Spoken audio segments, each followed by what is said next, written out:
Welcome to another episode of Mastering Cybersecurity, developed by baremetalcyber.com. Let's dive in.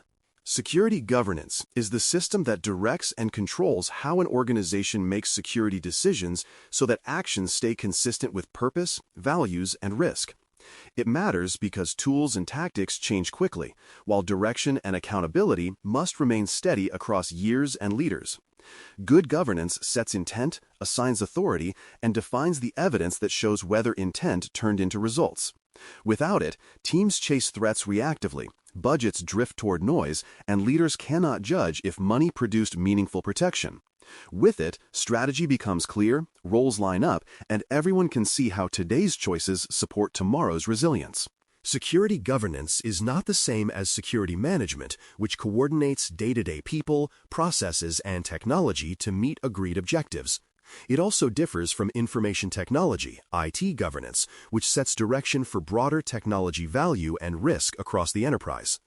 Risk management identifies, analyzes, and treats uncertainties that could affect objectives, and governance defines the guardrails within which those treatments are chosen. Picture a phishing search. Governance sets the expectation to protect accounts and measure outcomes.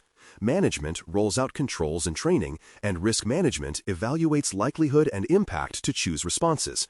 Clear boundaries prevent confusion and help conversations focus on decisions, not personalities. Accountability sits with governing bodies that own outcomes, while responsibility sits with roles that perform work. Boards and executives are accountable for setting direction and ensuring adequate resources, and the Chief Information Security Officer, CISO, is accountable for proposing strategy and reporting performance.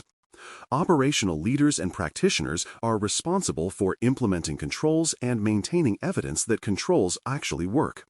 Many organizations use responsible, accountable, consulted, and informed (RACI) charts to make these distinctions explicit for major decisions.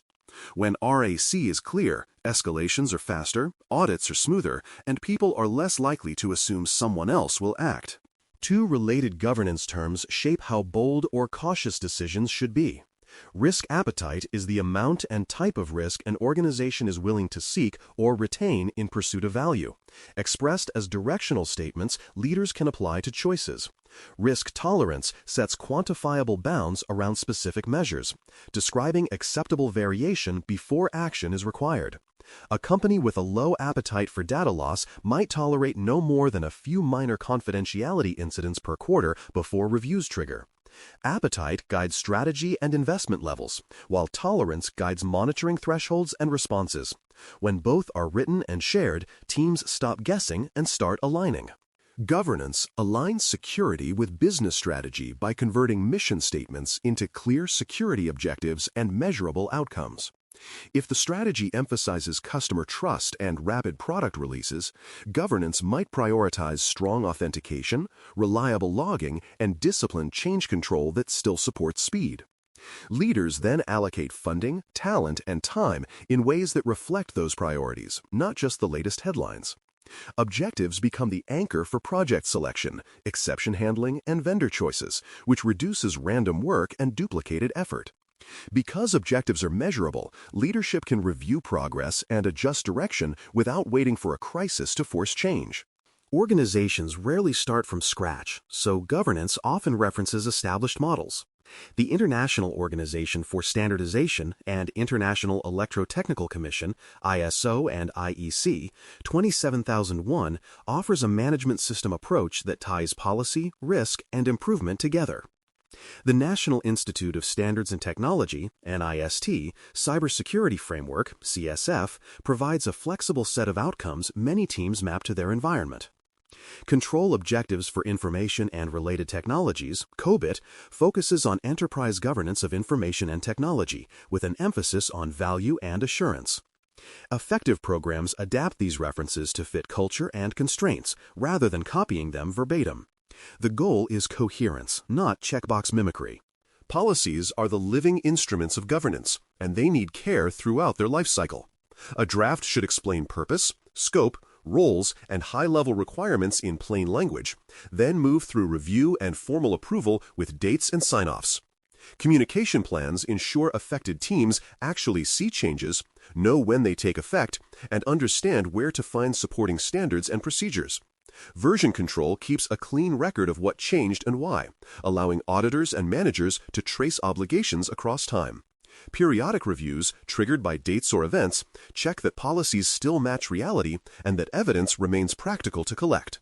A tidy policy library reduces confusion and accelerates onboarding. Oversight and assurance give leaders confidence that governance is operating as intended. Many organizations use a security steering committee that meets regularly to review risk posture, program milestones, exceptions, and metrics. Dashboards summarize control performance, incidents, assessments, and third-party status at the right level of detail for decision-makers. Internal audit provides independent assurance by testing design and operating effectiveness, while management assurance validates control health between audits.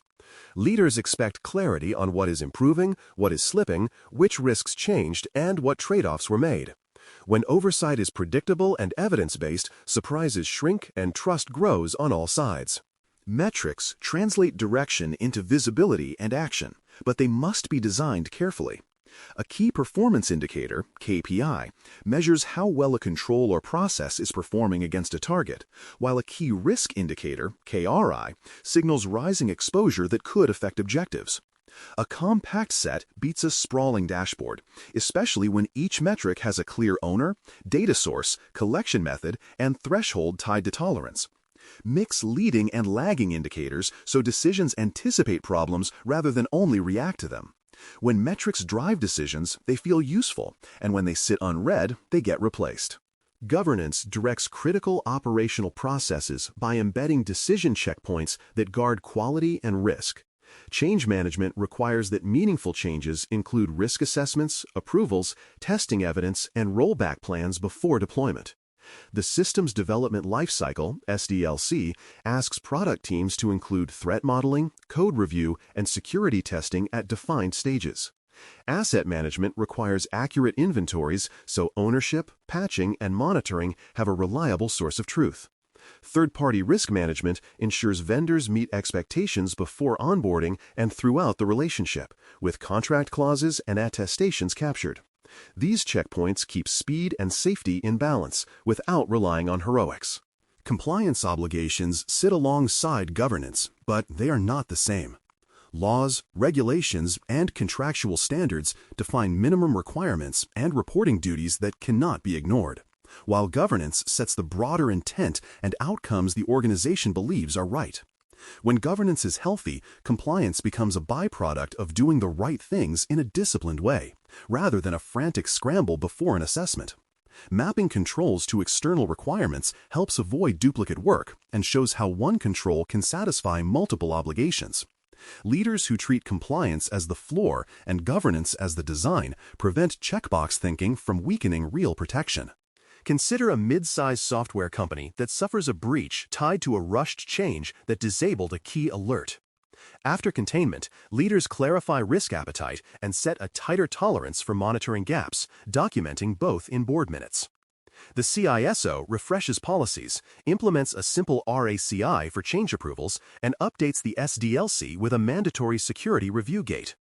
A steering committee begins monthly oversight with a focused dashboard showing change success rates, exception aging, and vendor attestations. Within 2 quarters, incidents drop, cycle time stabilizes, and auditors note stronger evidence trails that link decisions to outcomes. In the end, governance keeps security on course by defining direction, clarifying accountability, and insisting on measurable evidence of progress. Principles and policies set expectations. Frameworks provide structure, and oversight verifies that daily work reflects intent. Appetite and tolerance make trade-offs explicit, while metrics and reviews turn lessons into improvement. With these pieces working together, teams can move quickly without losing their way, and leaders can steer confidently through uncertainty. Thanks for listening. For more audio courses, daily newsletters, and more, please visit baremetalcyber.com.